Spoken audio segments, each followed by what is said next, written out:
வெயிலா இருக்கு.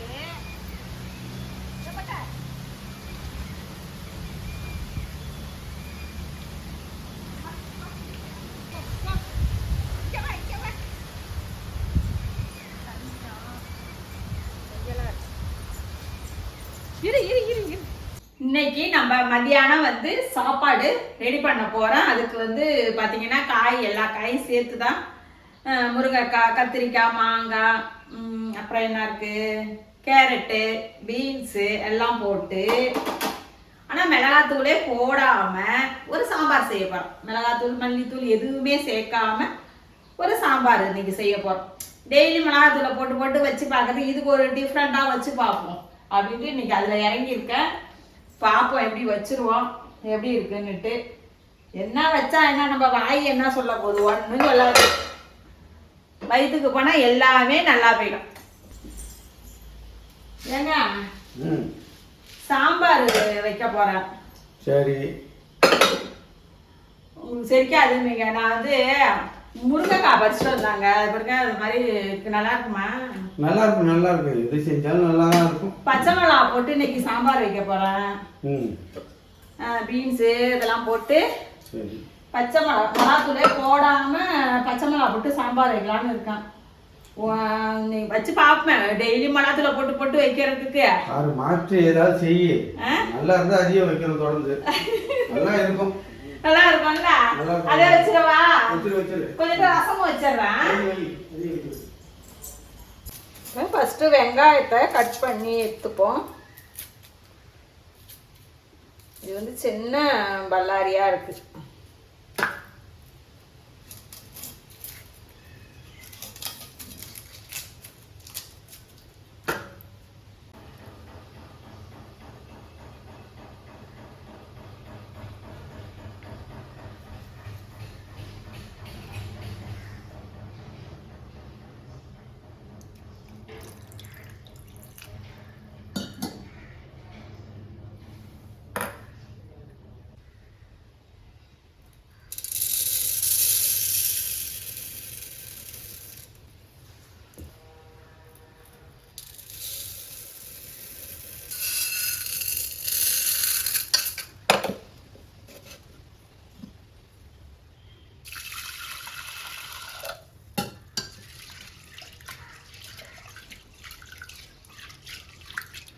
இப்போ துவரம் பருப்பை நல்லா கழுவி எடுத்துகிட்டு வந்தாச்சு.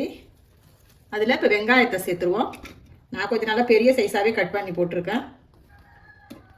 2 தக்காளி. நான் கொஞ்சமாக சாம்பார் வைக்கிறதுனால எல்லாமே கொஞ்சம் தான் சேர்க்குறேன். மஞ்சத்தூள் கொஞ்சம். இதுமாதிரி கட்டி பெருங்காயம் சேர்த்துக்குங்க. சாம்பாருக்கு இதெல்லாம் கட்டி பெருங்காயம் சேர்க்கும்போது நல்ல ஒரு வாசனை இருக்கும். இப்போ அது கொஞ்சம் தண்ணி பருப்பு வேகிற அளவுக்கு. இதில் நம்ம பச்சை மிளகாய் அதெல்லாம் எதுவுமே சேர்க்கலை. வெங்காயம், தக்காளி சேர்த்துட்டு பொங்காமல் இருக்க கொஞ்சமாக நல்லெண்ணெய் சேர்த்துப்போம்.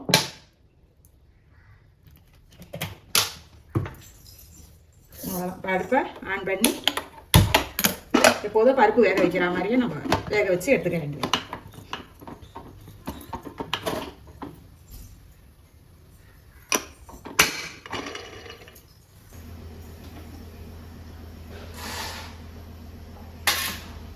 நம்ம காய் எல்லாத்துலேயுமே நான் வந்து ஒன்று தான் போட போகிறேன். நான் கொஞ்சமாக சாம்பார் வைக்கிறதுனால சும்மா 2 காய் எல்லாத்துலேயும் போடுறேன்.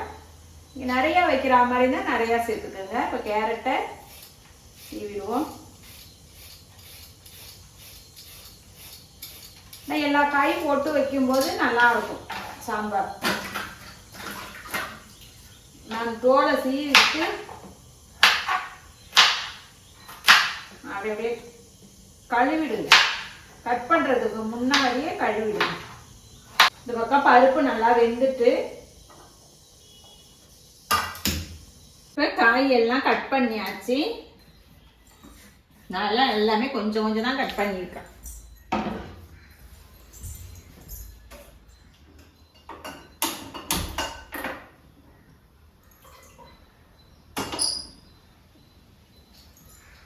ஆனால் ஹீட் ஆகிட்டு இதில் நம்ம வந்து இப்போ கொஞ்சமாக எண்ணெய் சேர்த்துப்போம்.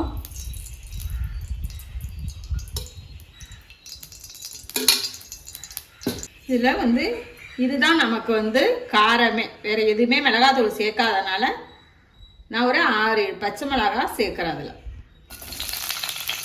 காரம் கம்மியாக இருக்கிற மிளகாயாக இருந்தால் 2 சேர்த்துக்கலாம். சில மிளகாய் வந்து காரம் கூட இருக்கும், அதை பார்த்து சேர்த்துக்குங்க நீங்கள்.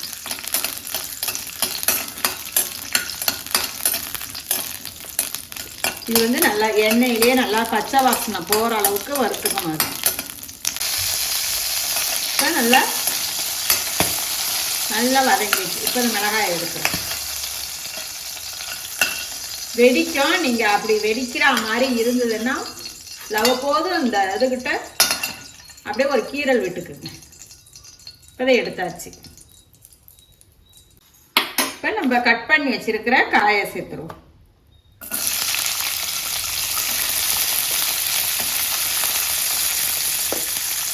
முருங்கைக்காய்,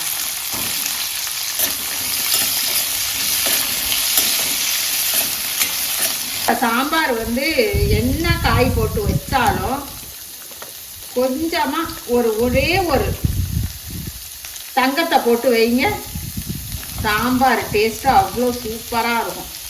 இந்த தங்கம் தாங்க அவ்வளோ சூப்பர் இந்த சாம்பாருக்கு.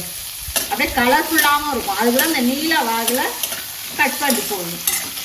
என்ன தங்கன்னு சொல்கிறேன்னு பார்க்குறீங்களா? கேரட்டு தாங்க.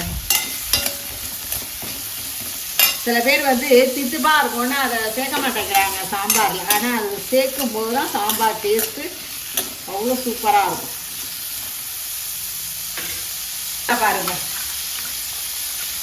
இவங்க கொஞ்சம் லேட்டாக கட் பண்ணி போட்டேன், அப்படியும் கொஞ்சம் கருப்பாயிட்டாங்க. உப்பு தண்ணியில் தான் போட்டேன், கட் பண்ணி போடும்போதே கொஞ்சம் கருப்பாயிட்டாங்க. இந்த மாதிரி உப்பு தண்ணியில் போட்டுக்கோங்க, இல்லைன்னா ரொம்ப கருப்பாயிடுவாங்க. அதுமாரி சாம்பாருக்கு கேரட் எவ்வளோ முக்கியமோ அதே மாதிரி இந்த கத்திரிக்காயும் நமக்கு முக்கியம். சாம்பார் வந்து கொஞ்சம் ஒரு தடுப்பு கொடுக்கறதுக்கும் நல்ல ஒரு வாசனைக்கும் சூப்பராக இருக்கும். சில பேர் கத்திரிக்காய் பிடிக்காதுன்னு போட மாட்டாங்க, ஆனால் நீங்கள் போட்டு செய்யுங்க, சூப்பராக இருக்கும். மாங்காய் வந்து நம்ம கடைசியாக சேர்த்துக்கலாம். இது என்ன, நீங்கள் வந்து காய் வேணால் சேர்த்துக்கலாம். நான் இவ்வளோ தான் சேர்த்துருக்கேன். அவரைக்காய், சவுச்சோவு எல்லாமே கட் பண்ணி நம்ம சேர்த்துக்கலாம். இதுலேயே வந்து உப்பு சேர்த்து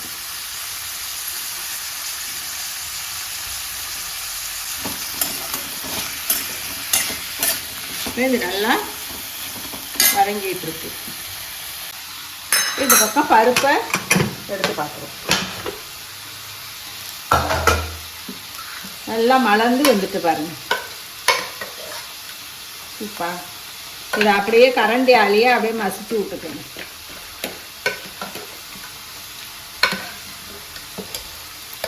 நல்லா வெந்துட்டு ஒரு 3 விசில் தான் விட்டேன், நல்லா வெந்துடுச்சு. இது அப்படியே இருக்கு. இப்போ ஒரு மிக்சி கப்பில் கொஞ்சமாக தேங்காய் எடுத்துருக்கேன். இது கொஞ்சம் இலசாக இருக்குது. நீங்கள் வந்து ஒரு கொஞ்சம் முக்கால் காயாக இருந்தால் நல்லாயிருக்கும். கொஞ்சம் இலசாக இருக்குது. சரி, பரவாயில்ல, நம்ம சாப்பிட்றது தானே. இப்போ இந்த வதக்கி வச்ச பச்சை மிளகாய்,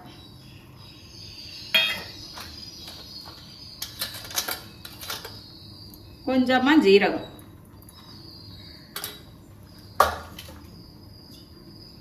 இது நல்லா கொஞ்சம் பேஸ்ட்டு பார்த்துட்டு அரைச்சி எடுத்துகிட்டு வந்தேன். இதுக்கு இதாங்க காரமே. இப்போ காய் நல்லா வதங்கிடுச்சு. இப்போ நம்ம வேக வச்ச பருப்பை இதில் சேர்த்துருவோம். தண்ணி சேர்க்க வேண்டியல, வேக வச்ச பருப்பை சேர்த்துட்டு அதுக்கப்புறம் தண்ணி சேர்த்துருவோம்.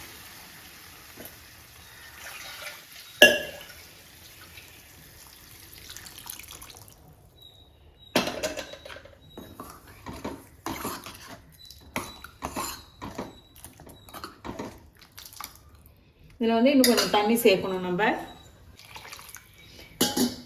எப்பயுமே வந்து காய் வந்து வதங்கினதும் சில பேர் என்ன செய்கிறாங்க, சாம்பாரில் வந்து தண்ணி சேர்த்துட்டு அதுக்கப்புறம் நல்லா 2 கொதி விட்டு அதுக்கப்புறம் தான் பருப்பு தண்ணி சேர்க்குறாங்க. ஆனால் பருப்போட காய் வேகும்போது நல்ல மணமாகவும் இருக்கும்.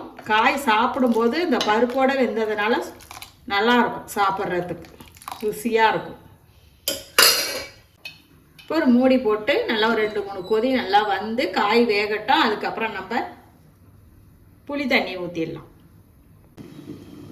சாம்பார் வந்து நல்லா கொதிச்சிக்கிட்டு இருக்கு. காயெலாம் நல்லா வெந்துடுச்சு. இப்போ நம்ம புளி கரைச்சி வச்சதை சேர்த்துடும்.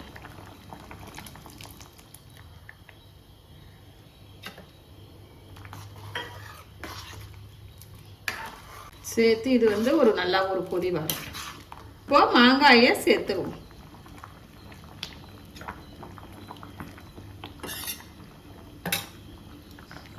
இப்போ நம்ம தேங்காய், பச்சை மிளகாய், ஜீரகம் எல்லாம் அரைச்சி எடுத்துகிட்டு வந்தாச்சு.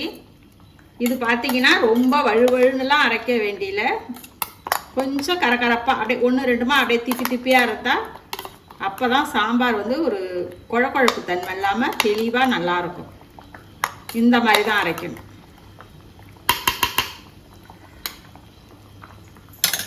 இப்போ இதை நம்ம வந்து அரைச்சதை இதில் சேர்த்துருவோம்.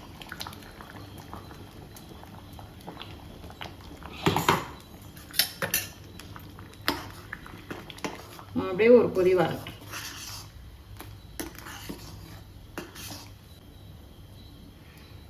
நம்ம வந்து தாளிப்பு கரண்டி வச்சாச்சு. கொஞ்சமாக எண்ணெய் சேர்த்துக்கிட்டு கொஞ்சம் கடுகு, உளுத்தம்பருப்பு, சும்மா எண்ணி ஒரு 5-6 வெந்தயம். இதில் வரமிளகாய் இந்த மாதிரி 2ஆக கட் பண்ணிட்டு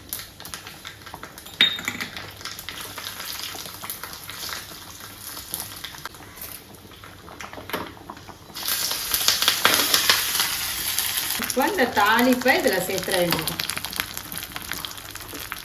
பச்சை மிளகா, வெள்ளை சாம்பார்.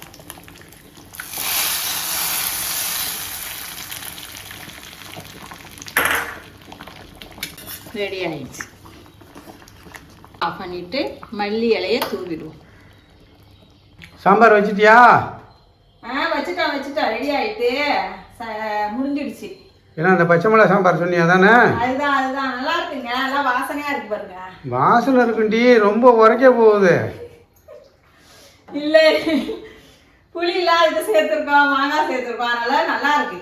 வாசனையே சூப்பரா வித்தியாசம். எப்போதும் வைக்கிறத விட இது வந்து சாதத்துக்கும் ஊற்றி சாப்பிடலாம். இடியாப்பத்துக்கு, இட்லி, தோசை இதுக்கெல்லாம் சூப்பராக இருக்கும் அந்த சாம்பார். அதுதான் வச்சுருக்கேன்.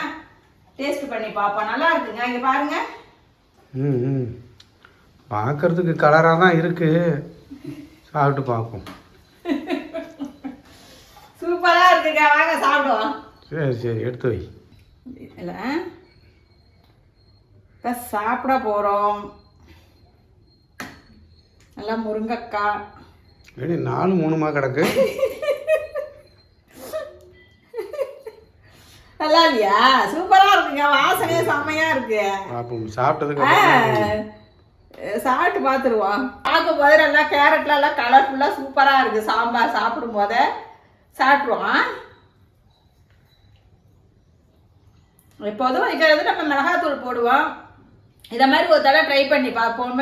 வச்சு பார்த்தா நல்லா இருக்கு, சூப்பரா இருக்கு. நீங்களும் உங்க வீட்டில் இந்த மாதிரி ட்ரை பண்ணி பாருங்க. பார்த்துட்டு எப்படி இருக்குன்னு கமெண்ட்ல சொல்லுங்க. ரசிச்சு சமைங்க, ருசிச்சு சாப்பிடுங்க. தேங்க்யூ.